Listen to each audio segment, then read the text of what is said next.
right, guys, so today we're going to do classifying numbers. And I already started this, but with this you have counting numbers or natural numbers. I like to call them counting numbers, and the reason why is because they're just numbers that you count. 1, 2, 3, 4, and then those are just numbers that you're going to go through and count. However, mathematicians always like to make things a little bit difficult for us, so then we just got to go through and our examples of these numbers, and they like to call them the natural numbers. That's what mathematicians. And then our examples, 1, 2, 3, and then so forth. So you can go on out forever and continue to count and so forth, and you'll get this. So the next number are going to be whole numbers. And whole numbers are just counting numbers with the number 0. So this is like when you get a little bit older, because we started out with this, you're a little toddler and you learn to count 1, 2, 3, 4, 5. And, everybody claps their hands because you made it to 10.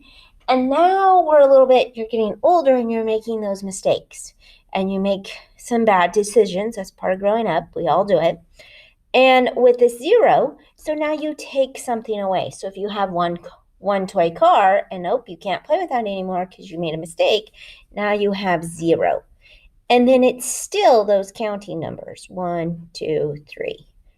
Okay, and so forth. But the only difference with a whole number and a counting number is the number 0. So the next one is going to be integers. And integers can either be positive numbers. These are going to be positive numbers, or they're going to be negative. Those are going to be your integers. So those are going to be positive or negative numbers, and there's no decimals. So they're going to be positive or negative whole numbers. So this would be like -2, -1. And you can go before that. You can have a -100. It's fine. And then you have 0. And then you have +1, +2. You can go out all the way to 1,000. Those are all examples of integers. So now the next thing is we're going to get to decimals. And we're going to talk about this. And this numbers that can be represented as part of a value. So everything else has never had a decimal, 1.0, but it's still just really 1. So these are going to be part of a value, and these parts are going to mean fractions. And fractions, that number can be represented as a fraction. So example, like 1.8. 1.0 is not an example because 1.0 is really the same as 1. So that's not really an example of what I'm talking about when I talk about a decimal. So, and then we're going to talk about there's 2 different kinds of decimal types. There's terminating decimals, and that's a decimal that does not repeat. So it's a decimal with a set number of digits. So a certain number. When I say a set, I'm talking about a certain number of digits. And did you know that all terminating decimals can be written as a fraction? So like 1/4, that's the same thing as 0.25. 1 half is 0.5. You guys know that. And so forth. So these are going to be things that can be written as a fraction, and they stop. So if I go through and do this, if you're going to have 5/4, that means that 4 goes into 5 one time, and then you have 1 left over, and then that's going to be 2/5, because this is really 1 1/4. And then the next one is what we call the repeating decimal. Repeating decimals, and these are going to repeat. So these are going to repeat. These are decimals that repeat. And you can write these as, and they're just going to keep on going.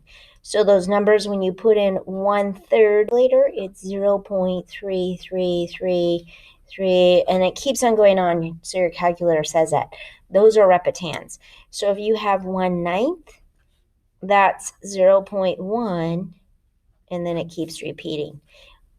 And like 2/3 is 0.6 repeating. So it's not 0.6, it's 0.6, because 0.6 is really the same as 6/10. So there's a difference between 0.6 or 0.3 or 0.1, because 1/10 is really the same as 0.1. And 3/10 is really the thing as 0.3. So there's a difference between 3/10. So when you're looking at this, there's definitely a distance when I'm looking at 3/10. There's a difference between this and that. They're not the same. There's a difference between 1/9 and 0.10. And then there's going to be a difference between 2/3, which is 0.6 repeating, and 6/10. So those are definitely going to be some sort of a difference between those. So the next one are all of these things are called rational numbers. All of these are considered to be rational. And rational numbers are going to be our decimals, our terminating,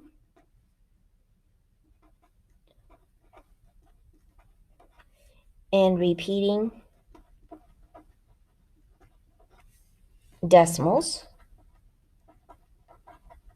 It's going to be whole numbers, integers, and counting numbers. So everything on this front page here are all going to be rational numbers. So if I have 7.89, that ends up being a rational number. If I have 2, that's a rational number. It's also going to be a special number. It's a counting number. It's a whole number because 0 is part of that. And it's also an integer because it's just a positive integer. So all of those, oops, I can't spell. All of those, you might want to be able to see.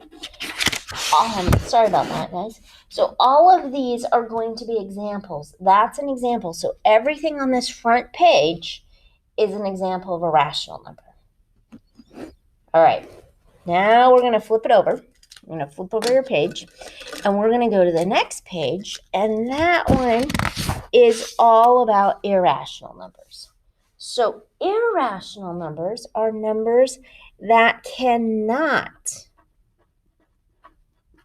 be represented as a fraction. There's no repeating pattern. So this would be like the square root of 2, the square root of 3, the square root of 5. Notice if I do the square root of 4, that really equals 2. That's a rational number. The square root of 4 is a rational number. So I can't because it simplifies to be 2. So, and then we have pi. So all of these types of things, if I do the square root of 8, this ends up being what two numbers multiply together to give me 8? 4 times 2. And then I get, the square root of 4 times the square root of 2. Well, the square root of 4 is 2 square roots of 2. So these are exactly the same thing, but notice that you still have that square root of 2. So those are not part of that. They're irrational numbers. So the next particular piece is going to be real numbers.